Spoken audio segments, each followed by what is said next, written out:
Bago po tayo pumunta sa mensahe, tayo po muna ay manalangin. Let us pray. Lord, we thank you sa umagang ito na kami ay pinagsama-sama po ninyo muli. Salamat sa pagkakataon na kami ay makapakinig sa inyong salita. Salamat din, Panginoon, sa inyong kabutihan at sa pagbibigay sa amin ng iyong banal na Espiritu upang aming maintindihan ang inyong sasabihin sa amin. Be with us, Lord, encourage us, and make us ready to apply all the lessons that we're going to learn. In Jesus' name we pray. Amen. Ayan. So, Happy New Year po sa ating lahat. Happy New Year, everyone. Parang hindi naman po tayo masaya, no? Happy New Year po. Ayan. Happy New Year. Ayan.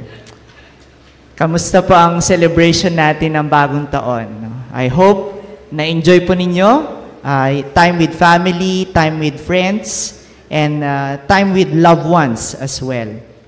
And I think, no, ang pinaka popular na gawain natin every New Year is to have our New Year's resolution.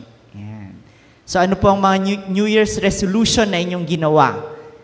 Naglista pa ako ng ilan at ang naisip ko po, no, I think yung pinakauso is mas maging healthy, no? Magpapapayat na ako this New Year, or mas mag-quiet time na ako araw-araw, or mas magbabasa na ako ng Bible, among others. So iba-iba po yung rason natin kung bakit yan yung ating mga New Year's resolution. No?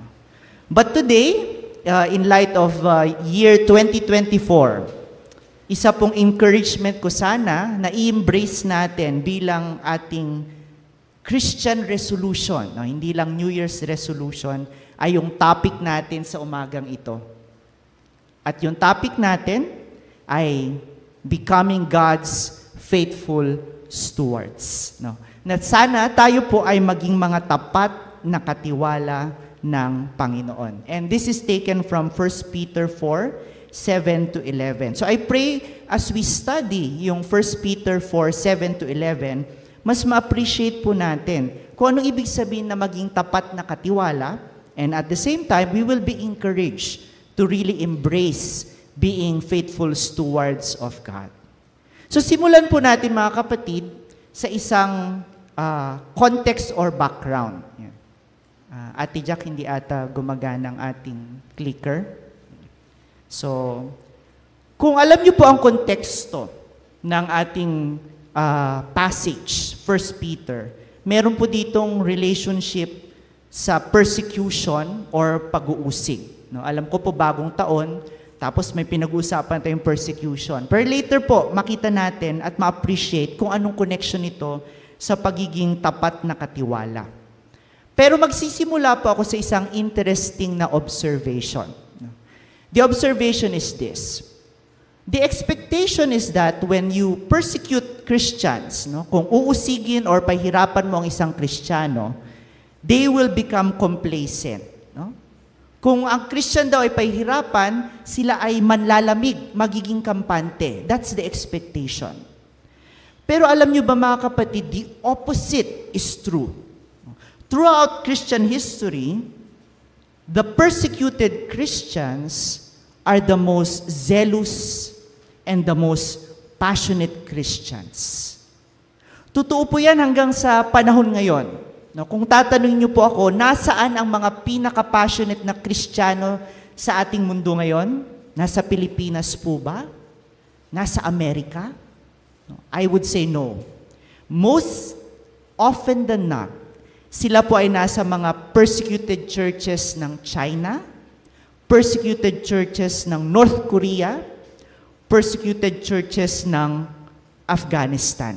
No? Bakit ko po nasabing nasa mga lugar na yun ang pinaka-passionate na Christians? Because in these places, to be a Christian could be a death sentence. No? Maisip niyo ba yung mga kapatid, no?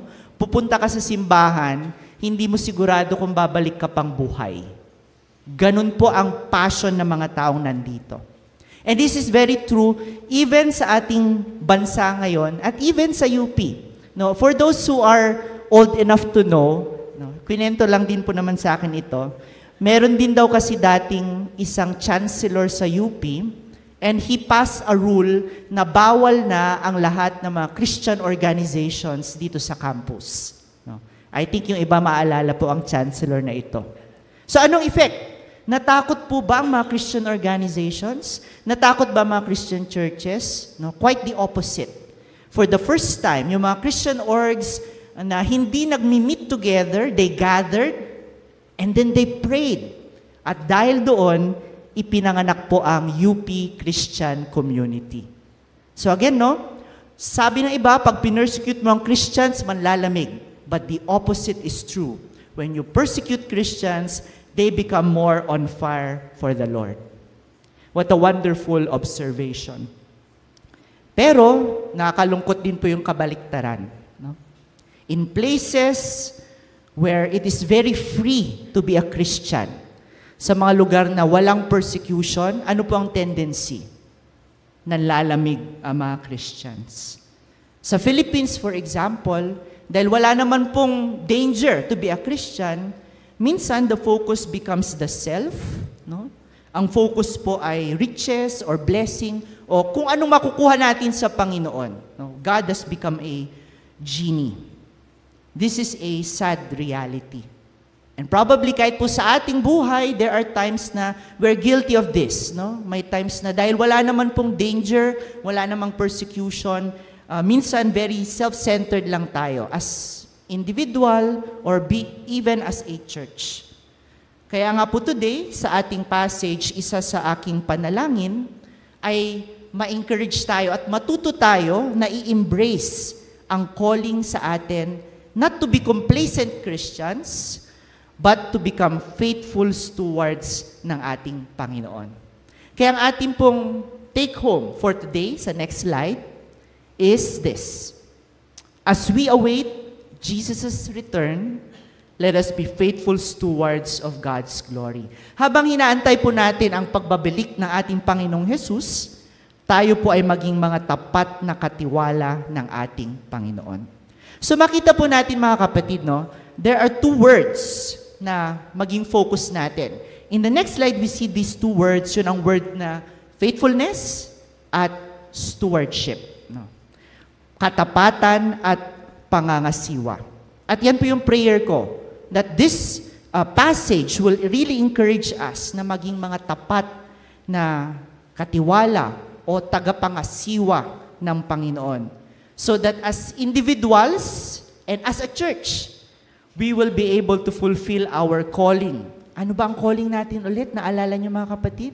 Na we are called here in UP campus in order to serve the students, the teachers, the community, even the staff all around at inside ng UP Diliman.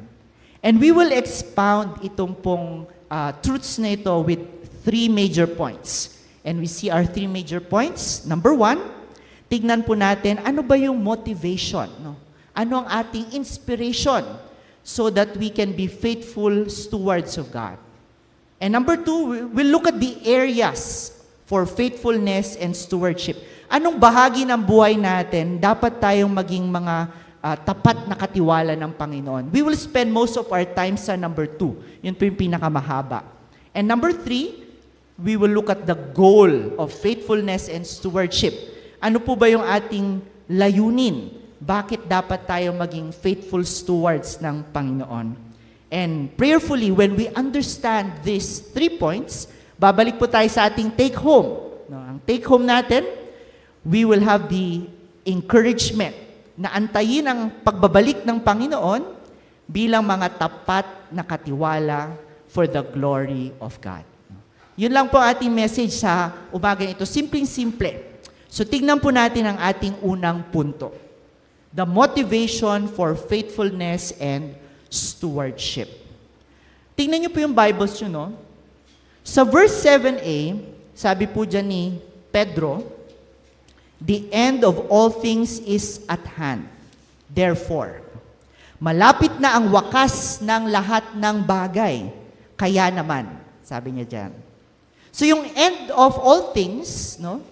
Ang main focus talaga nito ay not necessarily yung pagkagunaw ng mundo, pero yung pagbabalik ni Jesucristo. So when we talk of the end of time, we are also to remember the return of Jesus Christ. So end times is really related to the second coming of Jesus. So Peter is not scaring yung kanyang mga readers. No, hindi niya tinatakot, magugunaw na ang mundo, magpakatino na kayo. No, hindi ganon. But he's telling them, because the world is now passing away and Jesus is returning, dapat mamuhay tayo in a way that glorifies God. So the inspiration here really is the return of Jesus Christ. So we see in the next slide that the return of Christ, this is the motivation for faithfulness and stewardship. No, alam natin that Jesus Christ is coming back. Kaya ito po dapat yung mag-inspire sa atin na mamuhay bilang mga tapat na katiwala ng Panginoon. Bakit po? Why is this an inspiration? Because brothers and sisters, when Jesus returns, may dalawang bagay na gagawin ng Panginoon. And we see that in the next slide. When Jesus returns, He will judge the world, magiging hukom siya. So ibig sabihin lahat ng masama, maitatama. Lahat ng mga mabuti ay mabibiyayaan. Lahat ng nanampalataya sa Kanya ay makakapiling niya. And at the same time, He will also renew the entire cosmos. Ibabalik po niya ang buong sansinukob sa orihinal na plano ng Panginoon. And we know that Jesus will surely return. Kasi just a few verses before our passage, sa verse 5, nakita niyo yung warning ni Peter dyan, in the next slide. Sabi niya, those who continue to live worldly lives will surely give account to Him who is ready to judge the living and the dead. No? So sabi ni Pedro, kapag napatuloy ka mamuhay ng masama, mag-ready ka na. Kasi babalik yung judge mo, and He will judge the living and the dead. So brothers and sisters, again, when we look at the end of all things, in the next slide, it is not really fear-mongering. Hindi niya tinatakot. But He is talking about the second coming of Jesus.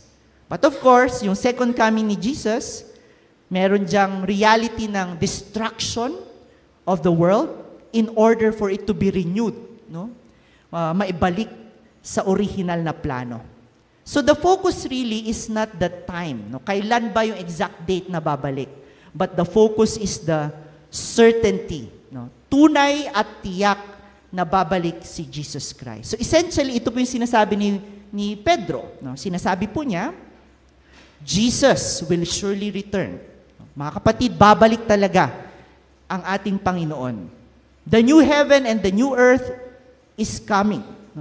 Ang bagong langit at lupa ay darating. May these realities inspire us to be faithful stewards of our Lord Jesus Christ. I think that's in the next slide. So yun kanyang emphasis, ang tunay at tiyak na pagbabalik ni Jesucristo. So yan po yung pinakauna, yung tunay na tiyak na pagbabalik ni Jesus is our inspiration para tayo ay maging tapat na katiwala. Minsan po, dahil nabubuhay tayo sa isang mapayapang bansa, it's difficult to imagine persecution and it's difficult to think about the second coming of Jesus Christ. Sabi ko nga kanina, New Year naman. Ang pinag-uusapan ay end times. However, I think this is just proper kasi we don't know kung kailan babalik ang Panginoong Jesus Christ. So we need to be ready. Pero just as a testimony, in the next slide, I have shown this to the youth before. Yung isa pong ministry, ang pangalan ay Open Doors. They presented a letter. It's isang letter po ito mula sa isang North Korean Christian. And her name is Bae. Bae wrote a testimony, an update kung kamusta po sila dun sa North Korea. Kung hindi po kayo familiar mga kapatid, sikat po ang South Korea, pero ang North Korea, wag po nating kalilimutan. Ang North Korea is the number 1 most dangerous place to be a Christian. Kasi po sa North Korea, kung meron ka pong Bible at mahulian kang binabasa ang Bible, pwede ka pong makulong. Sa North Korea, yung ginagawa po natin ngayon na worship service, this could be our death sentence. Ganun po katindi ang bansang ito laban sa mga Christian. Ngayon po, si Bae, siya po isang Christian sa North Korea. At sa letter po niya, sabi ni Bae, sila po ay na-exile, napalayas, papunta sa isang remote or poor na village. Sa village nito, wala silang makain. They work long hours, pero kulang pa rin yung pagkain na binibigay. So, maghahanap pa po sila ng mga pagkain sa mga ligaw na puno, ligaw na prutas. Pero despite this, no, tingnan niyo po, no, ano yung sinabi niya sa letter niya? Sabi niya, but every morning, bawat umaga, when I open my eyes, I feel the presence of the Lord, and I thank God that I am still strong enough to be used as His servant. Di po ba yun amazing, no? Kahit na pinahihirapan po sila, kahit na yung buhay nila ay napapahamak, ang ligaya niya, no, ang joy niya is nagigising siya every morning at may lakas pa siya para magamit ng Panginoon upang magsilbi sa kanyang kapwa North Koreans, no? In fact, she said she was given the opportunity to escape sana papuntang China. But Bae said, no, I will not leave the church that I am helping here in North Korea. So, what motivated Bae, mga kapatid? Ano kayong inspirasyon niya? Bakit nagpapatuloy siya bilang Christian kahit na ganun po ka-dangerous sa North Korea? I believe because she's not looking at her current circumstances. Hindi po niya tinitingnan yung kanyang kalagayan, instead, she's focused on eternal realities. Excited po si Bae sa katotohanan na she will meet the Lord Jesus Christ one day. Kaya po sa ending ng kanyang letter, no, makikita rin po natin sinabi niya, from your perspective, brothers, our suffering must appear as though we live a cursed life. Tayo, palagay daw natin, tayong mga nasa Pilipinas na Christian, pag tinignan yung buhay sa North Korea ng mga Christians doon, para silang isinumpa, sasabihin natin. But no, sabi niya, we see the persecution as a blessing because it is a shortcut to the Father. Sabi niya, yung aming paghihirap, yung danger na kami ay mamatay anytime, it is actually a blessing. Bakit? Because this is a shortcut para makapiling namin ang Panginoon. No? Ibang-iba po yung perspective nila. Ang motivation po niya, so that she will be a faithful steward, no, tapat na katiwala, is the reality na makakasama niya ang Panginoong Jesus. Whether Jesus returns or God takes her home, aliman po ang mauna, ang sure siya, she will be in the presence of the Lord Jesus Christ. Mga kapatid, no? Ito po magandang pagnilay-nilayan. How does the reality of the return of Jesus affect us? No? Dahil alam po natin na babalik talaga si Jesus Christ. Ano po yung epekto nito sa atin? Tayo po ba ay parang yung mga taga-Thessalonica? No? Kasi nung nalaman po nila, ay, babalik naman pala si Jesus Christ. Hindi na ako magtratrabaho. No? Yung iba, nakaupo na lang sila, nakatingin sa langit, inaantay na bumaba si Jesus Christ. No? Ganun ba yung effect sa atin? Or kagaya po ba tayo ng Matthew 24 servant? Naalala niyo po yung Matthew 24, no? Verse 45, ang description ni Jesus, itong servant na ito ay wise and faithful because he is fulfilling his master's duties. No, siya po ay matalino, matapat, kasi ginagawa po niya yung responsibilidad niya habang hinaantay ang pagbabalik ng kanyang Panginoon. Or baka mga kapatid, no, the comforts of the world, ginawa na ba tayong complacent? No? Masyado na po ba tayong kampante bilang mga Kristiyano? Sumusunod na lang po tayo sa agos, sa tradisyon, o sa nakasanayan. No, ang prayer ko po, no, maalala natin, babalik talaga si Jesus. At ang prayer ko po, yung buhay na mga kapwa Christian natin sa persecuted countries will inspire us. Na huwag maging kampante, pero na tayo ay mabuhay ng may faithfulness bilang mga stewards ng Panginoon. No, I distinctly remember one time sa isang camp, no, may binasang letter mula sa isang persecuted din na Christian. Tapos sa letter na yon, sabi niya, brothers and sisters, I do not ask for your prayers. But I pray for you that you will be passionate even in your country where there is peace. Kita niyo yung kabaliktaran, no? Ang concern nila tayo na nasa mga free country dahil ang concern nila baka tayo ay maging complacent na mga Kristiyano. So mga kapatid, no? As a recap, the first point, ano po ang ating motivation for faithfulness and stewardship? Ano po? Jesus will surely return. Yun po ang motivation natin. Babalik talaga ang ating Panginoong Hesus. Tiyak yun. At ito nawa ang magbigay sa atin ng inspirasyon na maging tapat na katiwala ng Diyos. Yan po ang una. Second, no? Tinawag tayong maging tapat na katiwala, but in which areas of our lives? No? Aling bahagi ng ating buhay? Makita po natin in verses 7b to 11b na merong tatlong bahagi. There are three parts of our lives where we are called to be faithful stewards. In our relationships, in ourselves, in our relationships, and our spiritual gifts. Now, we'll spend most of our time here. Sa ating mga sarili, sa ating mga relasyon, at sa ating espiritual na biyaya. So, tignan po natin, no? Pinakauna, verse 7. The self. Ano pong sabi dyan? We read in the PowerPoint. The end of all things is at hand.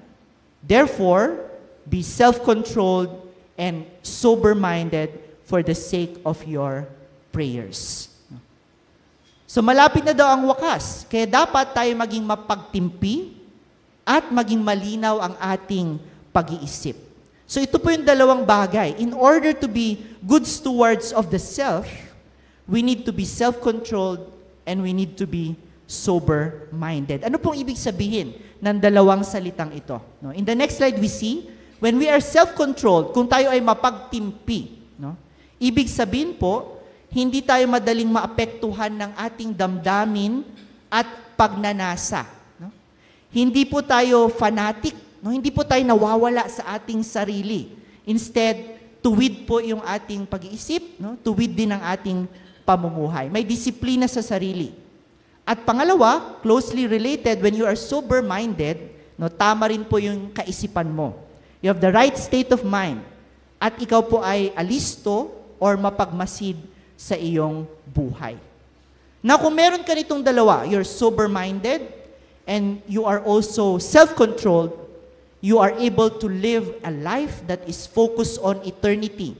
You're able to live a life that is purposeful. No, ibig pong sabihin, dahil lagi kang in-tuned sa Panginoon, nare-realize mo na ang buhay mo ay hindi dito sa mundo lamang, kundi ang buhay mo talaga belongs to the presence of God for eternity. So meron kang eternal na perspective. And sa context po ng 1 Peter chapter 4, makikita natin na isa sa pinaka-purposeful, one of the most intentional act that a self-controlled and a sober-minded Christian can do is to pray. No? Yan po yung isang pinaka-purposeful. Ano ibig sabihin nito? Kapag ang Christian daw ay self-controlled at ang Christian po ay sober-minded, kapag may pinagdaanan siyang pagsubok, ano po ang una niyang gagawin? Mananalangin siya. No? Hindi siya magpapanik, no? Hindi siya magbe-breakdown, kundi mananalangin siya. Bakit siya mananalangin? Because this Christian is in tune with God. This Christian is able to steward the self by being in the presence of God always. At kapag nanalangin po ang Christian na ito, may prayer siya na may assurance that God will answer yung kanyang panalangin. Meron po ako isang naalalang historical figure na ganito po yung example niya. This man is self-controlled. This man is sober-minded. Kaya in the face of challenges, ang tinatakbuhan niya lagi ay ang Panginoon through prayer. At itong taong ito, na-share ko na rin po sa iba, ay si George Mueller. Kilala niyo po ba si George Mueller? Meron po siyang napakagandang testimony. Si George Mueller po, he owns many orphanages.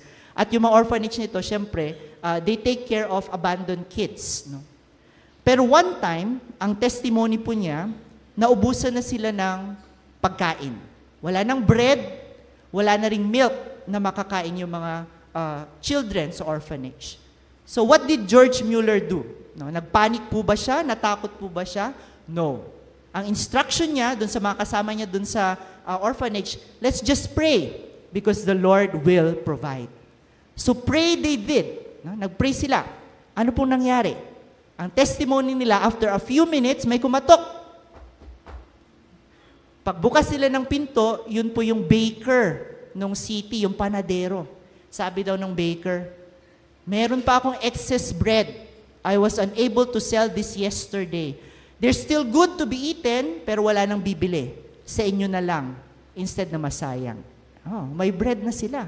Praise God. Pero wala pa silang milk, no? So nag-pray pa rin sila. After a few moments, may kumatok ulit. And when they opened the door, no, they saw the milk delivery guy. No, yung taga-deliver po ng gatas. Sabi niya, my carriage broke down. Nasira po yung aking karwahe in front of your orphanage. I will not be able to deliver the milk today. Imbis na mapanis, I'm just giving them to you. So meron na silang milk at meron na silang bread. No, praise God, no? Because this man stewards himself, self-focused siya, focus siya sa Lord, at alam niya ang Lord ay magpo-provide. He prayed, and the Lord answered. Siguro pa niisip niyo mga kapatid, no? Kwento-kwento lang siguro yan. No?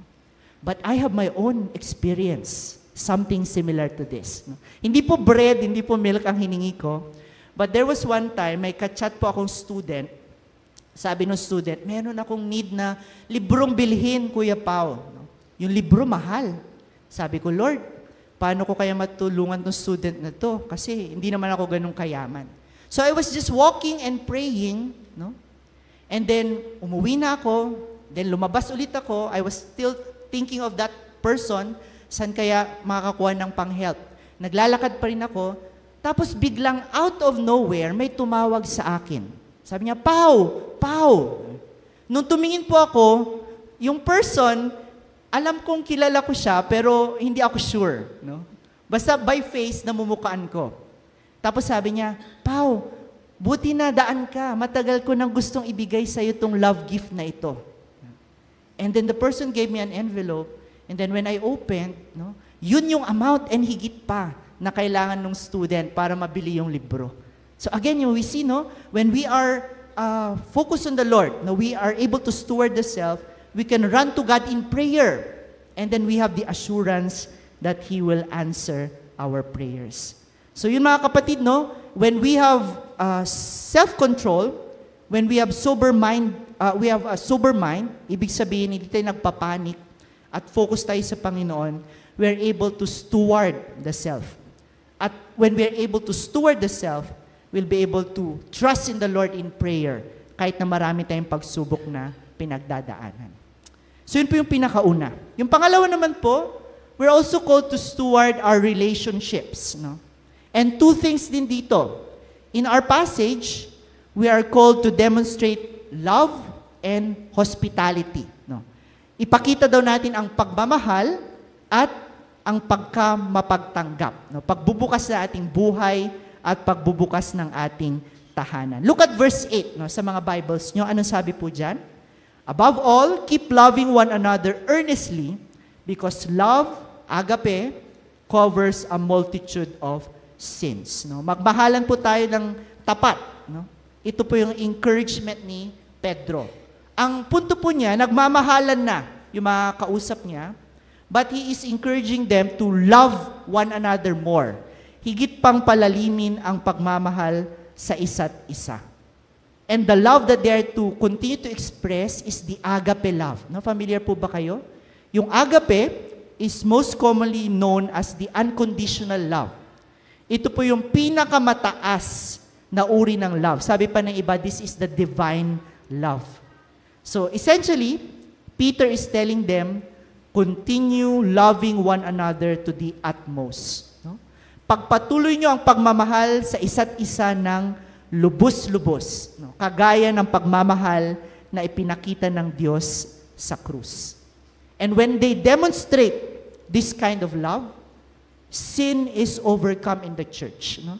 Alam nyo po, no, sa dami ng mga challenges sa ating simbahan, ang pinakakailangan po natin ay pagmamahal sa Diyos una at sa isa't isa. And when we love one another to the utmost, no, sin is overcome. Why? Dahil mas matututo po tayong magpatawad. We learn to forgive. We learn to bear one another's weaknesses and even overlook offenses. No, magiging matiisin. Maunawain tayo sa mga kahinaan ng iba.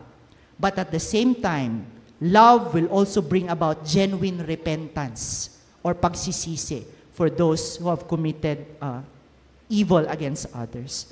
So ito po ay faithful imitation of what Christ has done.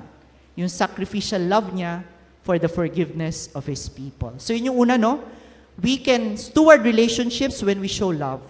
Pangalawa, we can steward relationships when we show hospitality. No? Ano po itong word na hospitality? Sa verse 9, sabi dyan, show hospitality to one another without grumbling. No? Kung hospitable ka po, no? You are very open. You welcome people sa iyong tahanan. Nung time na yon, ang pagiging hospitable is one of the main expressions of love and ministry na mga Christian. No, isipin niyo po, no, nung time na yun, kung may naglalakbay kasi, malalayo, no, karwahe, kabayo, or naglalakad sila, wala naman pong hotel. No? Wala din naman pong Airbnb. No? Kaya mga Christians, they would take care of fellow Christians who are traveling. Bubuksan po nila yung tahanan nila, bibigyan nila ng libreng inumin, pagkain, and protection. So it was quite expected during that time. Pero mga kapatid, no, true hospitality is determined by the attitude of the heart. Ano po ibig mo sabihin? Ang tunay po na nagbubukas ng bahay, ano po yung una niyang binubuksan? Yung kanyang buhay. Kasi po madali pong magpapasok ng tao, magbigay ng pagkain at inumin, pero sa loob-loob mo pala nagrereklamo ka. No? Dito na naman ito. Kahapon nandito na naman, makikikain na naman. Wala bang pagkain dito sa bahay nila? Tapos nakangiti ka, kain ka pa, sige pa. So wag pong ganon, no? Ang true hospitality, you open your heart first before you open your homes. No? Kaya I pray nga po na yung pagyaya ng Pilipino na kain po tayo, sana that's a true invitation, no? Baka mamaya pag nag-invite ka at sumama, bigla ka namang mag-grumble. That's why Peter said, be hospitable without grumbling. No, buksan ang tahanan nang hindi mabigat sa kalooban. No? Meron kang joy kasi ang nais mo ay matulungan at ma-express ang pagmamahal mo sa kapwa Kristiyano. So the continuing expression of unconditional love, no? Pag-ibig, and the genuine hospitality, no, pagiging bukas ng puso at ng tahanan, sa kapwa Christian at even sa unbelievers, this will reflect faithfulness and stewardship. No? Kung ikaw po ay tapat na katiwala sa iyong mga relasyon, gagawin mo po itong dalawang bagay na ito. And this is very practical.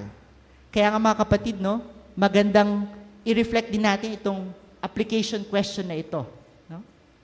Kung tinawag tayo to love one another and to open our hearts and homes, what one concrete action is God calling you to do this week to embody unconditional love and genuine hospitality towards brothers and sisters in BCBC? No? Ano kayang isang bagay na pwede mong magawa ngayong linggo upang maipakita ang pagmamahal at pagbubukas ng buhay at bahay para sa kapatiran ng DCBC.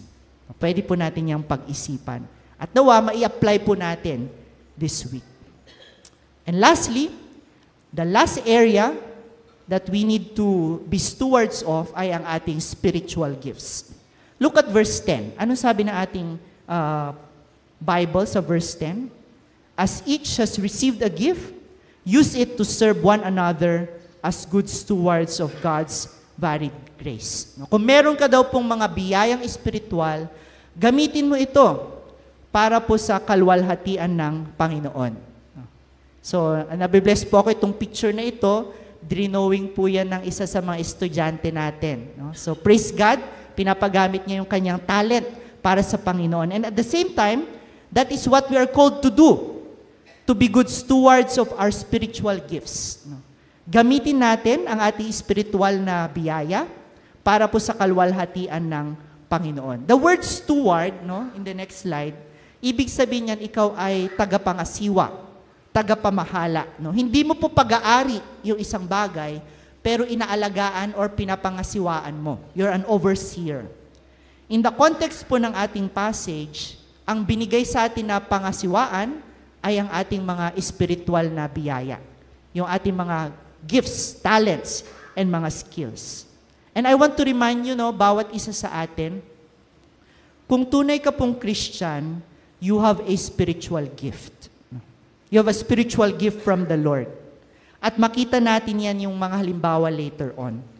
So, kung sasabihin mo, wala naman na kasi akong skill na binigay ng Lord, kaya wala akong maiambag sa church. That's a dangerous statement actually. Because if you're a Christian, God has gifted you with a spiritual gift. And ang utos ng Lord, pangasiwaan, no? Gamitin natin itong spiritual gifts for the edification of His body. So every member, if you're a faithful steward, ang prayer ko, you have a desire in your heart na ma-involve, no? Maging bahagi, makasama, makatulong sa ating simbahan. Meron po ba kayong ganong desire? No? Kung wala po, no, pakitap naman ang inyong katabi. No? Tap, yung nasa right, sabihin niyo po, kapatid, involved ka na ba? Sige po, gisingin niyo yung katabi. Kapatid, involved ka na ba? No? Are you already involved? No? Kasi as I've said, no, spiritual gifts, these are gifts from God. Binibigay ng Lord sa atin. Pero hindi para ipagmayabang, meron akong gift of teaching. Ang galing kong magturo. No, hindi ganun. But we use the gifts so that we can build the church up and we can encourage one another. So dito po sa ating passage, there are roughly two categories of spiritual gifts. May speaking gifts at merong serving gifts. Yung gifts nyo po, one or the other, or baka both, if that's what God has given you. Sabi dyan, no, whoever speaks as one who speaks oracles of God, whoever serves as one who serves by the strength that God supplies. No, kung meron ka pong speaking gift, usually po yan yung teaching. Teaching, prophecy, evangelism. At magagamit mo ng tapat itong gifts na ito when you teach or preach with full authority, with enthusiasm, and with respect for the Word of God. No? Hindi tayo tatamad-tamad, hindi tayo bara-bara, hindi flipat yung pag-aaral ng Word ng Panginoon. Kaya sabi doon, no, you teach as one who speaks oracles of God because you acknowledge that the Word of God is powerful. No? Ang salitang ito ay galing sa Diyos and it can transform lives. Yan po yung una, no? Speaking gifts. Baka meron po sa inyo may speaking gifts. No? Pag-pray natin na ipakita ng Panginoon. Pero most ay meron itong pangalawa, serving gifts. No? And ang serving gifts usually, paglilingkod, giving. No? Kung mayaman ka po, I pray that God gives you the gift of giving. No? Kasi talagang very generous. Administration, service o kaya helps. Sa passage natin, we can steward itong serving gifts when we demonstrate dependence sa Panginoon. No, hindi tayo nakasalalay sa sarili natin, pero sa Panginoon tayo nakasalalay. No? Sabi dyan, no, we serve as one who serves by the strength of God. No? Yung attitude natin, nagagawa ko ito only because God has given me the strength to do so. Pero mga kapatid, no, whether speaking gifts man or serving gifts, ang mahalaga, dapat ginagamit po natin yung ating mga biyayang galing sa Panginoon. Kung hindi nyo po alam kung ano pa yung mga biyaya ninyo, or kung hindi nyo po alam kung saan kayo magsisilbi, no? Lapit po kayo sa mga elders, sa mga deacons, sa mga pastors, at tanungin nyo lang po, saan po ako pwedeng magsilbi? Where can I use my gifts to serve? Quick question. Mga kapatid, mahulaan niyo po ba kung ano ang pinakaunang ministry na ginawa ko sa DCBC? Yung mga ate at kuya baka naalala nila. Ano po yung unang ministry ko? Nag-preach po ba ako agad? No? Bagong salta, nag-preach agad. No? Nung ako po ay first year college, ang unang ministry ko ay taga-ayos ng upuan. Sa stat. No? Nandun po tayo sa stat. No? Pag mag-start ang service, kasama po ako sa nag-aayos ng upuan. So hindi po dapat or hindi necessary na malaki agad yung ministry. No, you start with something small probably. Pero ang mahalaga, ginagamit mo po kung ano ang biyayang pinagkaloob sa'yo ng Panginoon. So again, no, 3 areas, recap lang. We are called to be faithful sa ating self, sa ating relationships, at sa ating spiritual gifts. At bilang panghuli, no, very quick na lang po ito, ano ba ang goal? No? Bakit ba natin pinag-uusapan ang pagiging faithful steward ng Panginoon? Ano ba yung layunin natin, mga kapatid? Verse 11c, sabi dyan, in order that in everything, God may be glorified through Jesus Christ. Upang sa lahat, ang Diyos po ay mapapurihan sa pamamagitan ni Hesus Kristo. So ang aim po natin, ang prayer ko, ang aim natin mga kapatid ay ang glory ng Panginoon. Not our own glory, no? Hindi po yung ating kalwalhatian, kundi ang kalwalhatian ng Lord. And when we say, God will be glorified, ang Lord ay mapapurihan, ang gusto natin, ang Lord ay maparangalan, ang Lord ay maitaas. No? Naalala niyo po, no, yung mga piniling disciples ni Jesus Christ, sila yung mga unexpected no? Fishermen, isang tax collector, isang dating rebelde, no? But they were transformed. Why? Because of Jesus Christ. Ganon din po sana yung attitude natin, hindi yung nagawa ko ito kasi nakapag-aral ako. Nagawa ko ito kasi nag-practice ako na maigi. Instead, masabi sana natin, nagawa ko lahat ng ito only because of the Lord Jesus. Tignan nyo, ang gandang sinabi ni John the Baptist, no? Nung si John the Baptist po, sumisikat na si Jesus at hindi na si John the Baptist ang pinupuntahan, nag-alala yung kanyang mga followers. Sabi nila, oh John the Baptist, natatalo ka na nitong Jesus Christ. Anong sagot ni John the Baptist? Jesus must become greater, I must become less. Dapat si Jesus ang maitaas at ako ang maibaba. Ganun po sana yung attitude natin. Kapag tayo ay nagsisilbi, it's only for the glory of God.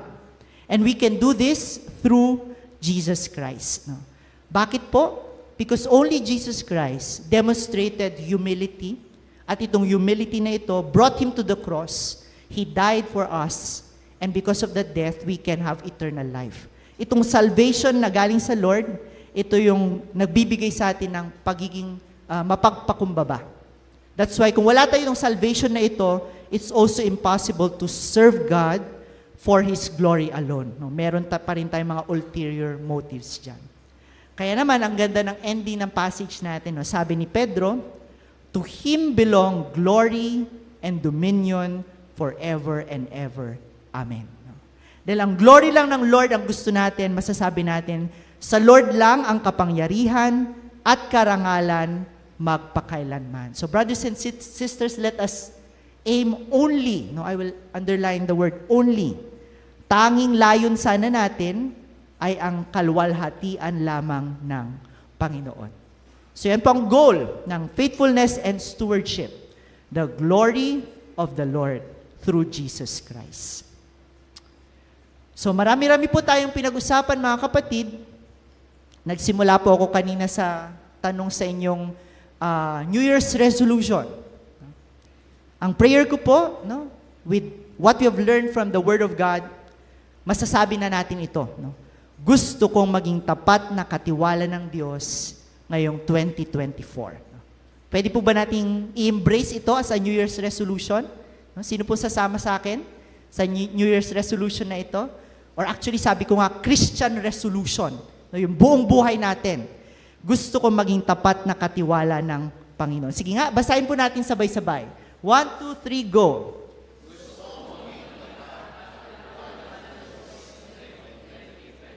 Ayan. Kayo po nagsabi niyan, ha? Sana totoo. Yun ang prayer ko. Maging totoo ito by the grace of God. And again, let us remember, to do this, What is our motivation? What is our inspiration to be a faithful steward? Babalik muli si Jesus Christ. No? Sure yon, He will come again. Number 2, what are the areas of our lives na dapat tayo maging faithful na steward? 3 yun, no? Ourself, by being self-controlled, sober-minded, yung ating pong relationships, magmahalan tayo, buksan ang buhay at tahanan, and our spiritual gifts. Ano man pong spiritual gifts, ang mahalaga, gamitin natin. And what is our goal? Ano po yung ating layon? Our goal is to glorify God. No? Siya lamang, wala na pong iba. And kapag sinamarize natin ito, babalik tayo sa ating take home. I hope ito po ay mapagnilay-nilayan natin. No? As we await Jesus' return, let us be faithful stewards for God's glory. No? Napakabuti po ng ating Panginoon. And siguro, throughout the week, no, I have placed here some reflection questions. Pwede nyo po itong pag-usapan sa inyong mga small groups, Bible studies, or even personal po na quiet time, pag gusto nyo pang mas pagnilayan ang passage natin. So ito yung mga tanong, no? Number 1, what effect does the certainty of Jesus' return have on your Christian walk and service? No? Paano ka po nababago nung katotohanan na babalik talaga si Jesus Christ? Number 2, may 3 area po, no? Alin sa 3 area na yon ang gusto mo mas lumago pa? Which of the 3 areas? And what one action point ang gagawin mo po sa linggong ito to achieve that? And number 3, what one action point can your small group or your brothers and sisters sa church do para matulungan ka rin na ma-overcome po yung pride o self-centeredness kapag ikaw ay nagsisilbi sa Panginoon dito sa ating komunidad? So I pray that you can use this, and as you reflect, God will place in our hearts the desire to be His faithful stewards, no? Mga tapat na katiwala ng Panginoon. Tayo po ay lumapit sa Diyos at manalangin. Let us pray. Dear God, thank you so much for your word. Salamat po sa pag-remind sa amin na we do not become Christians para lamang po ma-save, but we are Christians also to serve. No? To serve you, Lord, to serve our brothers and sisters. Alam ko, Panginoon, hindi namin ito magagawa sa sarili namin. Ikaw lamang po makapagbibigay sa amin ng kakayahan. So I pray for each one sa DCBC na we will really reflect on how much are we serving you and how much are we contributing yung life namin sa gawain niyo, Panginoon, sa church and also sa bigger kingdom sa buhay po namin. And I pray, Lord, na this week, you would open opportunities, very clear opportunities, Lord, na kami po ay makapagbigay ng aming kalakasan, magamit po namin yung aming kakayahan. And at the same time, Lord, ikaw po ang aming mapapurihan. Salamat po, Lord God. May you, this 2024, may you encourage each one sa DCBC to be faithful servants, faithful stewards, mga tapat na katiwala for the glory of your name. We pray all this in Jesus' name. Amen and amen.